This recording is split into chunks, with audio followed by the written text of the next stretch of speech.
Hello दोस्तों, मैं हूं एसआर और स्वागत है आपका मेरे यूट्यूब चैनल ड्रीम बिग मार्गदर्शन में। दोस्तों, क्या आपका भी मन पढ़ाई में नहीं लगता?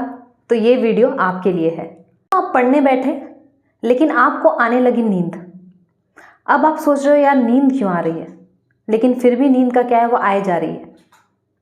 चलो नींद भी नहीं आ रही, लेकिन आप पढ़ने बैठे, आपका पढ़ने में मन नहीं लग रहा।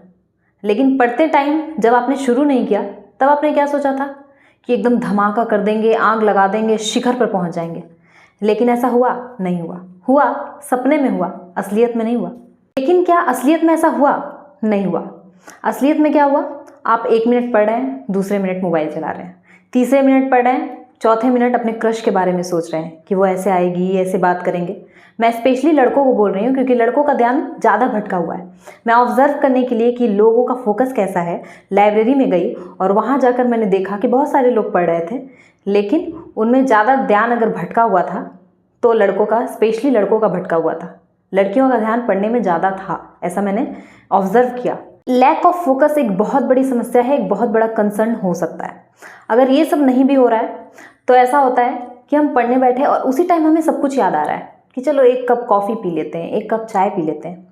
मोजे सूख गए होंगे, पहले नहा लेते हैं, फिर खा लेते हैं, फिर सो लेते हैं, उसके बाद आराम से पढ़ाई करेंगे, धमाका कर देंगे, एकदम बम बम फोड़ देंगे, ऐसा फील होता है। बट होता क्या है, फुलझड़ी भी नहीं जल पाती। मैं बात कर रही हूँ पढ़ने के मार्ग में आने वाले तरह तरह की बाधाओं के बारे में। सर्दी का मौसम है, आपने सोचा कि 5 बजे उठ जाऊँगा या उठ जाऊँगी, लेकिन हुआ क्या, जैसे ही 5 बजा और अलार्म बजा, आपने अलार्म बंद करते करते करते करते 10 बजा दिया, हो गई पढ़ाई। उसके बाद किसी का बर्थडे आ गया, किसी की शादी आ गई, आपने सोचा एकदम मस्त स्टाइल मार के जाएंगे, अच्छे अच्छे कपड़े पहन के जाएंगे, वहाँ पे आपकी पढ़ाई हैम्पर हो गई। कुछ नहीं तो आपने सोचा कि भाई सर्दी का मौसम है, कंबल ओढ़ कर पढ़ते हैं। कंबल ओढ़ के पढ़ने के चक्कर में क्या हुआ, आप सो गए, नींद आ गई। वो सब छोड़ो, ये भी नहीं हुआ तो चलो बहुत बोर हो रहे हैं, दोस्तों के साथ एक ट्रिप करके आते हैं। ट्रिप करने के चक्कर में, मज़े करने के चक्कर में हुआ क्या, आपका सब समय बर्बाद हो गया। मतलब पढ़ाई के अलावा आपने सब कुछ कर लिया। आपने सोचा कि मैं पढ़ाई करूँगा या करूँगी, लेकिन किया क्या आपने, पढ़ाई के अलावा वो सब कुछ जो आपको नहीं करना चाहिए था, कम से कम 1-2। ये वीडियो स्पेशली स्टूडेंट्स के लिए है जिनका पढ़ने में ध्यान नहीं लगता, जो पढ़ना तो चाहते हैं लेकिन किसी ना किसी भटकाव या किसी भी कारण से पढ़ नहीं पाते। मैं उनसे कहना चाहती हूँ कि अभी भी वक्त है, जाग जाओ। नहीं तो 18 से 22, 22 से 25, 25 से 28, 28 से 40 और कब रिटायरमेंट का समय आ जाएगा तुम्हें पता तक नहीं चलेगा और तुम सोचते रह जाओगे कि मैं पढ़ूंगा, मैं पढ़ूंगी, मगर पढ़ नहीं पाओगे। अभी तुम जिस टाइम में हो ना, जिस समय में हो ना, वहाँ समय तुम्हारा सबसे अच्छा मित्र है, तुम्हारा सबसे अच्छा दोस्त है, लेकिन तुम मजबूर कर रहे हो समय को सबसे दुष्ट शत्रु बनने के लिए। समय को अपना मित्र ही बनने रहने दो, उसे अपना शत्रु बनाने की मूर्खता मत करो। कुछ नहीं करना है, बस करना यही है कि तुम जिस पढ़ाई को प्रेशर के रूप में ले रहे हो उसे फन के रूप में लो। 90% फन एंड 10% सीरियसनेस। पढ़ाई को इतना सीरियसली मत लो कि तुम्हें बोरिंग लगने लग जाए, बल्कि उसमें इतना इन्वॉल्व हो जाओ, उसको इतना इंटरेस्टिंग बना लो कि पढ़ाई ही तुम्हें खेल लगने लग जाए। तुम्हें क्या लगता है कि पढ़ना बहुत मुश्किल है? तो तुम्हें क्या लगता है कि आने वाले समय में जब तुम पढ़ाई नहीं करोगे और जो फाइनेंशियल स्ट्रगल्स तुम्हें झेलने पड़ेंगे वो बहुत आसान होगा? बिल्कुल नहीं, उल्टा पढ़ना ही ज़्यादा आसान है। लेकिन नहीं पढ़ने पे जो फाइनेंशियल स्ट्रगल्स तुम फ्यूचर में झेलने वाले हो, उसका तुम अंदाज़ा भी नहीं लगा सकते कि तुम्हारी क्या हालत हो जाएगी। शायद तुम अंदाज़ा नहीं लगा सकते, इसलिए तुम अपना टाइम वेस्ट कर रहे हो। लेकिन अगर तुम्हें थोड़ा सा भी अंदाज़ा लग जाए कि ऐसा करने से उसका रिजल्ट कितना भयावह, कितना खतरनाक हो सकता है, तो मैं पक्का कह सकती हूँ कि तुम कभी भी ये बेवकूफ़ी नहीं करोगे। ये समय बहुत ही नाजुक है, इस समय में बहुत संभल के रहो, बहुत ज़्यादा संभल के रहो। सब कुछ छोड़ दो 1-2 साल के लिए, तो सब कुछ छोड़ दो। किसी एग्ज़ाम की अगर तैयारी कर रहे हो तब तो 1-2 साल के लिए बिल्कुल ही सब कुछ छोड़ दो। मोबाइल छोड़ दो, गेमिंग छोड़ दो, शादी छोड़ दो, बर्थडे छोड़ दो, फ्रेंड्स छोड़ दो, रिश्तेदार छोड़ दो। जो भी तुम्हारा समय खाए, जो भी तुम्हारा समय खा रहा है, वो तुम्हारा फ्यूचर खा रहा है, उन सबको त्याग दो, उन सबको छोड़ दो। एक रूटीन बना लो रूटीन फिक्स कर लो, उसको फॉलो करो, धीरे धीरे शुरू करो। कोई ज़रूरी नहीं है कि तुम एक ही बार में 24/7 पढ़ना स्टार्ट कर दो, नहीं, धीरे धीरे शुरू करो और फिर टाइम बढ़ाते जाओ। तुम देखोगे तुम्हारे लिए पढ़ना बहुत आसान होगा। मैं बार बार कह रही हूँ कि पढ़ना ही आसान है, बाद में जो प्रॉब्लम शुरू होंगी उनसे पढ़ना बहुत ज़्यादा आसान है। पढ़ाई को, अपने नोटबुक को इंटरेस्टिंग बनाओ, कलरफुल बनाओ, उसे सजा कर पढ़ो ताकि पढ़ने में इंटरेस्ट आए। पढ़ाई को इमोशंस से जोड़कर पढ़ो, पिक्चर बनाकर पढ़ो, ड्राइंग बनाकर पढ़ो, जैसे तुम्हारा मन करता है वैसे पढ़ो, बस पढ़ाई में मन लगना चाहिए। हमारा दिमाग जो है वो टेक्स्ट फ्रेंडली नहीं है, यही कारण है कि जब हम पढ़ने बैठते हैं तो हमें नींद आने लगती है। तो इसलिए हमारा दिमाग जिस तरीके से काम करता है तुम उसी तरीके से पढ़ने की कोशिश करो। कोई ज़रूरी नहीं है कि तुम किताबें ही पढ़ो या किताब से डायरेक्ट पढ़ो, कोई ज़रूरी नहीं है।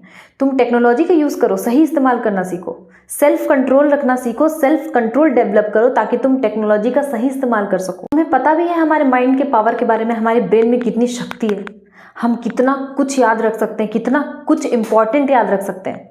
हमारे ब्रेन के पास ऐसी शक्ति है, इसका स्टोरेज इतना ज़्यादा है कि हम जो भी इंपॉर्टेंट चीज़ें होती हैं, अच्छी खासी इंपॉर्टेंट चीज़ें हम याद रख सकते हैं। 3 million hours of HD quality movies we can store in our brain. You can understand कितना कुछ याद रख सकते हैं हम। ईश्वर ने तुम्हें इतना बड़ा गिफ्ट दिया है, तुम्हारा ये ब्रेन, और तुम बैठकर रोने लगते हो कि मेरे पास दिमाग उतना नहीं है, मेरे को ज़्यादा कुछ याद नहीं रहता है ना। तो ये इस पे फोकस मत करो कि तुम्हें क्या याद नहीं रहता, तुम्हें क्या नहीं आता है। इस पे फोकस करो कि तुम क्या सीख सकते हो। सबसे पहले तो अपने दिमाग के पावर के बारे में जानो। जैसा कि मैंने भी बताया कि इसमें कितना स्टोरेज होता है, तो तुम्हारे पास तो ये बहाना होना ही नहीं चाहिए कि मुझे कुछ याद नहीं रहता। इतना तुम्हें तो पता ही नहीं है कि तुम्हारे ब्रेन की शक्ति क्या है, तो बहाने तो बनाओगे ना। तो पहले अपने ब्रेन को तो जानो। Go for group studies. उन लोगों के साथ ग्रुप स्टडी कर सकते हो जो पढ़ने के मामले में सीरियस हो, जिन्हें पढ़ना अच्छा लगता हो। उनके साथ रहोगे तो तुम्हें भी पढ़ने का मन करने लगेगा।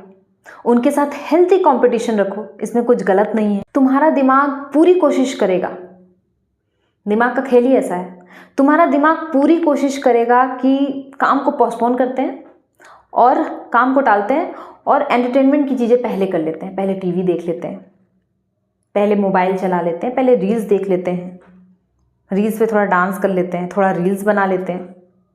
ठीक है, तुम्हारे दिमाग पूरी कोशिश करेगा काम को बाद में करने की और एंटरटेनमेंट पहले करने की। लेकिन तुम्हें इस दिमाग का खेल पलटना है, तुम्हें इस दिमाग का खेल पलटना है। तुम्हें काम पहले करना है और कच्चा बादाम पे रील्स बाद में बनाना है, वो बाद में कर लेना, उसके लिए पूरी जिंदगी पड़ी है। अपने दिमाग को बता दो कि who is the owner in this house. तुम्हारा दिमाग तुम्हें नहीं चलाना चाहिए, तुम अपने दिमाग को चलाओ। अपने दिमाग को तुमको चलाने मत दो, तुम अपने दिमाग का रिमोट कंट्रोल बनो, ना कि तुम्हारा दिमाग ही तुम्हारा रिमोट कंट्रोल बना पड़ा है। Sharp your x. अपनी कुल्हाड़ी तेज करो। इसका मतलब क्या है कि खाओ कम, पचाओ ज़्यादा। जब तुम जो बस पढ़े जा रहे हो, पढ़े जा रहे हो, पढ़े जा रहे हो और यहाँ पे कुछ सेव नहीं हो रहा, तो फ़ायदा क्या है पढ़ने का। ये तो वैसा हो गया जैसे तुम कूड़ेदान में कूड़ा फेंके जा रहे हो, कूड़ा फेंके जा रहे हो और उसका कोई यूज़ नहीं हो पा रहा। उसका भी यूज़ होता है, लेकिन तुम जो कर रहे हो ना, उसका कोई यूज़ नहीं होगा। मैंने अवध ओझा सर की एक वीडियो देखी थी जिसमें वो ये बता रहे थे कि जब पढ़ने में मन ना लगे ना तो पढ़ाना शुरू कर दो। आई डू अग्री, क्योंकि पढ़ाने के लिए भी पढ़ना लगता है। तो ये भी एक बहुत अच्छा आइडिया है। अगर पढ़ने में मन नहीं लग रहा है तो आप पढ़ाना शुरू कर दो। इससे एक सॉल्यूशन क्या निकलेगा कि आपके पास थोड़ी बहुत इनकम भी हो जाएगी और आपको पढ़ाई में रुचि भी जागेगी। Don't waste your time and energy उन चीज़ों पर जो तुम्हारी मंजिल की तरफ ना जाती हो। कोई भी वो रास्ता मत चुनो जो तुम्हें तुम्हारी मंजिल की तरफ ना पहुंचाए। उस हर रास्ते को छोड़ दो, हर उस रास्ते को छोड़ दो जो तुम्हें तुम्हारे लक्ष्य तक ना पहुंचाती हो, तुम्हारे मंजिल तक ना पहुंचाती हो। आज अपने आप से वादा कर लो कि चाहे कुछ भी हो जाए उस रास्ते पे जाना ही नहीं है। ऐसे किसी रास्ते पे भी नहीं जाना है जो तुम्हारे लक्ष्य की तरफ नहीं जा रही है। क्या फ़ायदा है ऐसे रास्ते का जो तुम्हें मंजिल तक ही ना पहुंचाए। सफ़र खूबसूरत हो सकता है लेकिन सिर्फ साहित्य और गानों में ही अच्छा लगता है। जब वास्तविकता की बात आती है ना, तो मंजिल तक पहुंचना ही पड़ता है। और जब इंसान मंजिल तक नहीं पहुंचता ना, तो ना तो समाज उसे एक्सेप्ट कर पाता है, इंसान खुद अपने आप को एक्सेप्ट नहीं कर पाता। इसीलिए सफ़र खूबसूरत चाहे जितना भी हो, लेकिन मंजिल तक पहुंचना भी उतना ही ज़रूरी है जितना सफ़र का मज़ा लेना। तो दोस्तों, अगर आपको मेरी वीडियो पसंद आई हो तो उसे लाइक कीजिए, मेरे चैनल को सब्सक्राइब कीजिए और मेरे वीडियोस को अपने फ्रेंड्स एंड फैमिलीज़ और पड़ोसियों के साथ सबके साथ शेयर कीजिए। Thanks for watching.